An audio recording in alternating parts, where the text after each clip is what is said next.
வாங்க நடக்கலாம். இன்னைக்கு லஞ்ச் சாப்பிட்டு முடிச்சுட்டு நாங்கள் போன இடம் தான் வேம்பநாடு ஏரி. இங்கே சாயங்காலம் ரிலாக்ஸ்டாக ஒரு போட்டிங் போகலான்னு பார்த்து வழி தேடி போயிட்டு இருந்தோம். நானும் பின்னாடி நடந்து போயிட்டு இருந்தேன். ஆனால் பின்னாடி டபடபடப்பட ஒரு சத்தம். போட்டிங் போறீங்களா, நான் கூட்டிட்டு போறேன் அப்படின்னு சொல்லிட்டு எங்க அண்ணன் தூக்கிட்டு போயிட்டாங்க. தூக்கிட்டெல்லாம் போல, போட் எப்படி இருக்கு நான் தான் பார்க்க போனேன். அதான் எங்க அண்ணன் பார்க்க போயிருக்கான். பிரிட்ஜ் ஏறிட்டு இருக்கோம். இந்த பிரிட்ஜை ஞாபகம் வச்சுக்கோங்க. பார்த்தீங்கன்னா கீழே இறங்கிட்டு நம்ம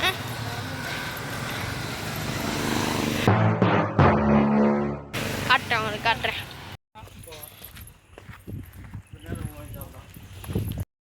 இதான் போட்டு போல. நம்ம தம்பி இப்போ தான் இறங்கி வந்துட்டு இருக்கான். நான் இப்போ தான் போட்டை பார்க்க வந்தேன். ஸோ இங்கிட்டிருந்து நம்ம இப்போ போட்டிங் போக போகிறோம். இப்போ டாக்குக்கு வந்துட்டேன். எங்கள் அண்ணன் அந்த போட்டில் இருக்கான் போல். பார்ப்போம். ஷபா நடக்க முடியல.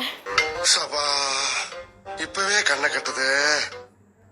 9377 ஸ்டெப்ஸ் நடந்திருக்கேன். போட்டில் ஏறி உக்காந்தா இருக்கிற ஸ்ட்ரெஸ் எல்லாம் பறந்து போயிடும் போல. கிளிக்கும் ஒளி வந்து விட்டது. அது ஒன்றும் இல்லை, மோட்டர் தான் ஸ்டார்ட் ஆச்சு. அதான் அந்த பிரிட்ஜு நம்ம ஏறி வந்தோம்ல, அதானே? ஆமாம் அதான் இல்லை அது இல்லை ஆமாம் அதான் அதே தான். ஒரு வழியா போட்டு கிளம்பிச்சு.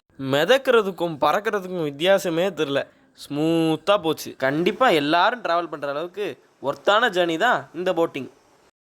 2 hours போட்டிங்கில் என்ன நல்ல விஷயம்னா, நம்ம வேம்பநாடு ஏரி வரைக்கும் போக போகிறோம். ஆமாம்.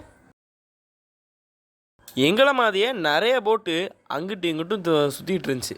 நாங்கள் அதையும் அப்படியே வேடிக்கை பார்த்துக்கிட்டே அந்த சாயங்கால வேலையில் அப்படியே போயிட்டு இருந்தோம். டேய் இதுவும் போட்டு தான்டா, கணக்கில் சேர்த்துரு.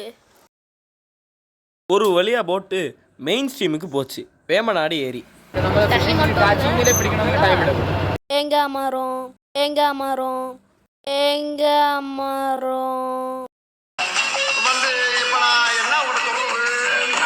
இது பேர் என்ன? தென்னை மரம். ஏரியிலேயும் ஹோட்டல் இருக்கு.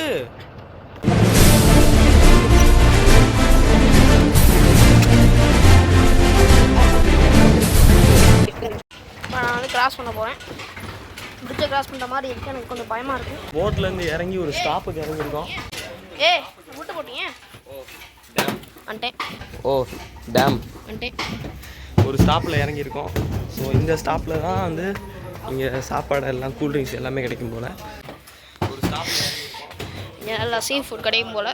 பார்ப்போம். அறுவை வச்சு செய்வாமல் ஒரு டூல் இருக்குது, அதை வச்சு அதே ட்ரை பண்ணுங்க. எவ்வளோ ஈஸியாக இருக்கு பாருங்க. அவ்வளோ ஈஸியாக இல்லை, கஷ்டம்தான். நான் பழகிட்ட ஈஸி தான். அந்த ஹோட்டல்லையே ரெடி டு ஃப்ரை ஃபிஷ் வச்சுருந்தாங்க. ஃபிஷ் மட்டும் இல்லை, லாப்ஸ்டரும் இருந்துச்சு. பார்த்தீங்கன்னா கறிமீன் இருக்குது சாப்பிட. வாத்தோட 2 போர்ஷன், அதாவது வாத்தில் 2 போர்ஷனும் 8 பரோட்டா வாங்கியிருக்கோம். அப்புறம் 2 கறிமீன் அதாவது சாப்பிட வாங்கியிருக்கு. பார்ப்போம் என்னன்னு. பயங்கரமாக இருக்குது. ஸோ இதான் தேங்க்ஸ் டீ. அப்படியே டீ மாதிரியே இருக்குது. அங்கே டீயை குடிச்சிட்டு திருப்பி போட்டில் ஏறியாச்சு. ஸோ நம்ம சின்ன வயசுலலாம் டிராயிங் வரைவோம்ல, அந்த மாதிரி ஒரு டிராயிங் சிலியர் தான். 2 தென்னை மரம், ஒரு சன்செட்டு. அப்படியே இந்த பக்கம் திரும்பி இந்த சன்செட்டை பார்க்கும்போது மனசே குளிர்ந்து போச்சுங்க. அங்கே மேலே இருக்கிற எல்லாமே ஃப்ளோட்டிங் கிராஸாக. இதில் மிட் நைட் லில்லின்னு வேற ஒன்று பூக்குமா. அதை பார்க்குறதுக்குறே எங்கள் ஒரு கூட்டம் இருக்குன்னா பாருங்களேன். இப்போ நீங்கள் பார்த்த ஐலாண்டோட ஏரியா கிட்டத்தட்ட 1000 ஏக்கரா. இதை சுற்றி தான் நாங்கள் ஃபுல் போட்டிங்கு போனோம்.